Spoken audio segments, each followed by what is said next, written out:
Alright, ladies and gentlemen, this is the Crypto Monopoly here, and today we are going to discuss a very interesting project which is called Rocketpool. I've made a video about Ethereum, I think 3 months ago, about why I accumulated 32 Ethereum, anticipating the big major Ethereum 2.0 update, which is called Casper. So this update is going to be huge, and one of the big questions that I've received of that video is, how am I able to stake 32 Ethereum? Do I need to put it in my own wallet, and is it going to stake itself? Do I need to put it in my own node? Do I need to set it up on my own computer? A lot of questions, but few answers. I've been researching this project for the past few weeks, obviously because I have a lot of time during this corona crisis. So today I'm going to discuss with you guys what this project does and why I think it's very interesting if you want to stake with Ethereum in this year or in this future. So I've made some new notes during my research. I think it's very important to visualize what I'm saying. I'm going to talk a lot, so it's very hard sometimes to remember what I've said. So I think it's very nice for you guys to have some overview from the big bullet points of my research. So let's get into it. So ETH 2.0 comes out probably this year, which is a very big update, and a lot of people are anticipating this update. It's going to become a very huge update for this crypto community. So when Ethereum 2.0 goes live, the rewards of the staking, so the interest that you're going to gain from staking itself, is going to be very high, because there will be a relatively low amount of people staking. Why? Because it requires some technical knowledge and some security to set up an own node. You have to have some knowledge, some technical background knowledge to be able to run the node. It's not very hard for the average people to set up this node. So there will be high rewards due to the low amount of people staking. The network has to be running, and because there are just a few people running it compared to a big mass, the rewards will be very high. Just like it's comparable with Bitcoin in that sense. When Bitcoin in 2009 started, the rewards of mining Bitcoin was very high compared to the rewards of Bitcoin mining right now, because a lot of people are mining Bitcoin compared to 2010, for example. So the amount of rewards will go down once more people stake. So this will come when Ethereum 2.0 becomes more user-friendly. The amount of nodes will rise. So you can, it's common sense. I mean, it's very logic to think about it. So the problems that will come, that will occur when Ethereum 2.0 goes live, is you have three problems. You have to run your node 24/7, which is not a problem if you know how to do it. So hosting your own node is at your own risk, and if it goes offline, you will get penalized and you won't earn much interest because of it. Your staked Ether is fine though, so you won't lose your Ethereum that you have been staking, but your node has to be running 24/7. So you have to basically have some stable internet and good internet, and you have to be able to let your computer be running 24/7. So this is not something that a lot of people can do, because sometimes our internet crashes, or you have to be very sure that your internet is very good, whatever. So it requires some good internet, and you have to have some good hardware to run the node, to be sure that you have the node running 24/7. So yeah, if you don't have this requirement, a simple crash in your internet can cause the node to go offline and be penalized. So for example, for my situation, I know for myself that my internet is not stable enough. Sometimes it crashes for 5 minutes. And I know that if I'm going to run a node on my PC, it's not going to work because it will get penalized.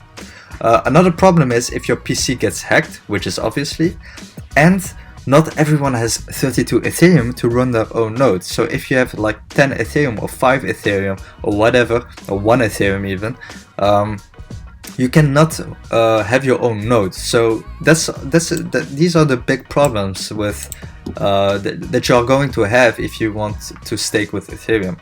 So Rocketpool basically removed these barriers. So basically you can use the platform. You require the token itself, RPL, to operate a node, but you get the RPL back when the staking ends. So you get also additional income for serving as a node operator. So this sounds very vague, but let's get into the white paper. Let's see. So you might ask yourself, okay, what is Rocketpool then?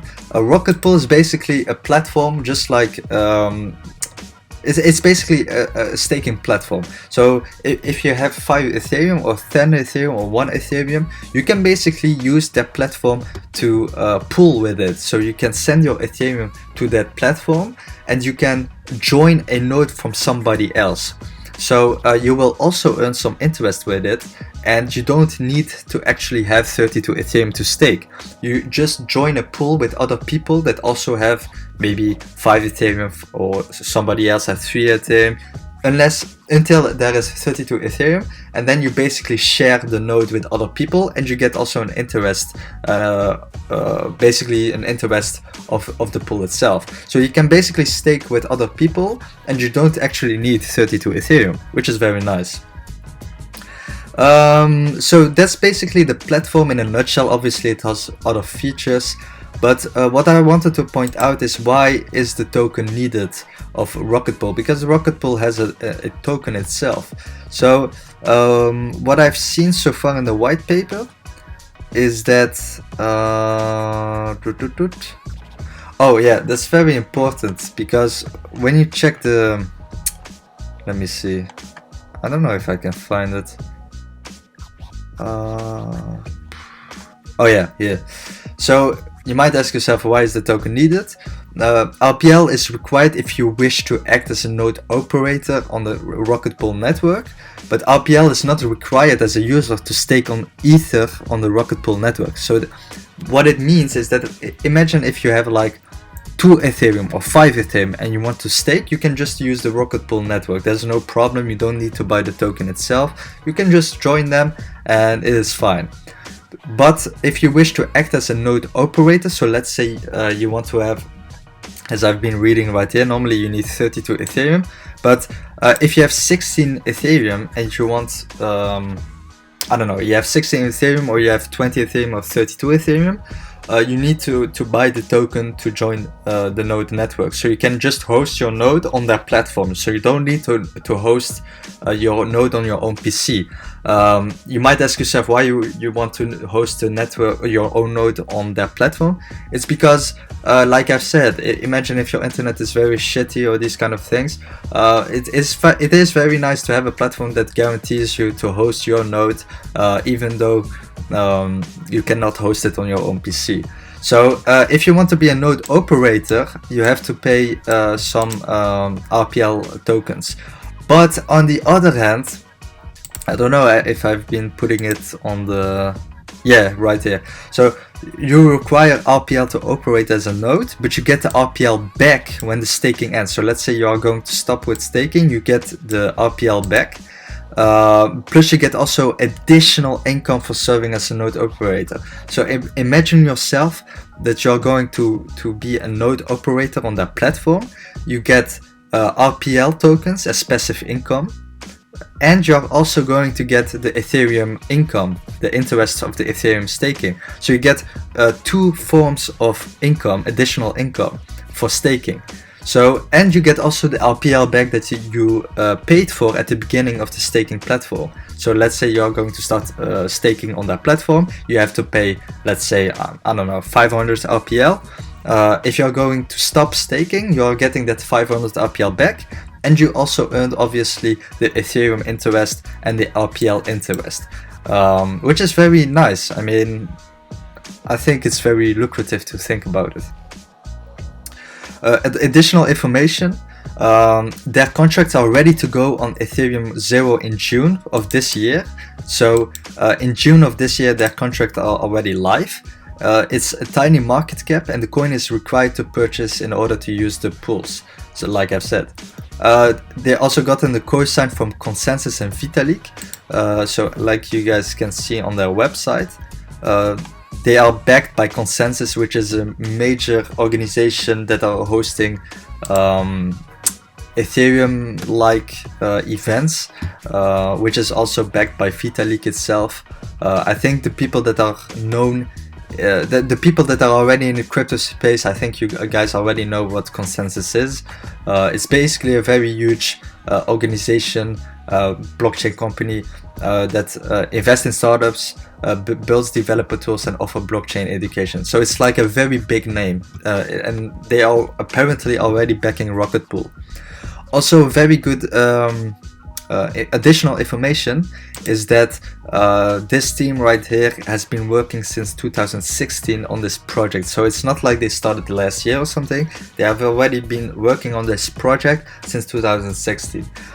If you guys want some additional information, if you guys want some additional information about the project or the team itself, I would be suggesting watching this video from Nuggets News. I've been watching this interview from Nuggets News with the founder of Rocketpool, and it's very interesting. I think you guys should watch it if you want to know how the founder is and what his vision is of the project. So let's see, let's get into CoinMarketCap. So right now the market cap is tiny. I mean, it's just 4.5 million roughly. It's right now trading at $43 and the volume is very low, as you guys can see, and it is just almost roughly 3k, which is barely nothing. This is very normal because the project itself is very not a lot of people know about this project, and the circulating supply is just 10 million roughly, and the total supply is almost 18 million.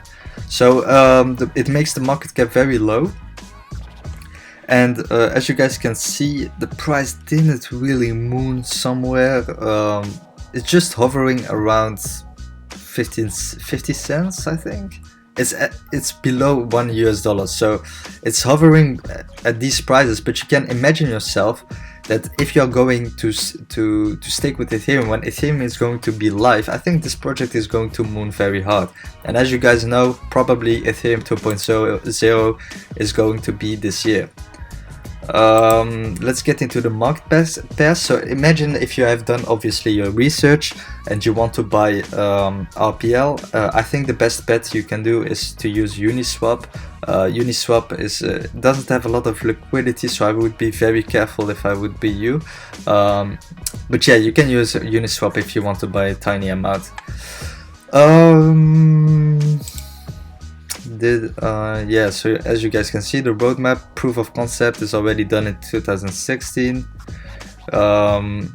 Yeah, so probably we are right now at the audits and the bounty, so the audits are being done from the contract, which is going to be released in June, and the mainnet release will probably be when Ethereum 2.0 goes out. It's to be announced, so there's no concrete date yet. So I think I'm going to wrap up this video. If you guys have some questions, just let me know. I think this is going to be a very interesting project. Always do your own research, ladies and gentlemen, and I think I'm going to see you guys in the next video. Thank you very much.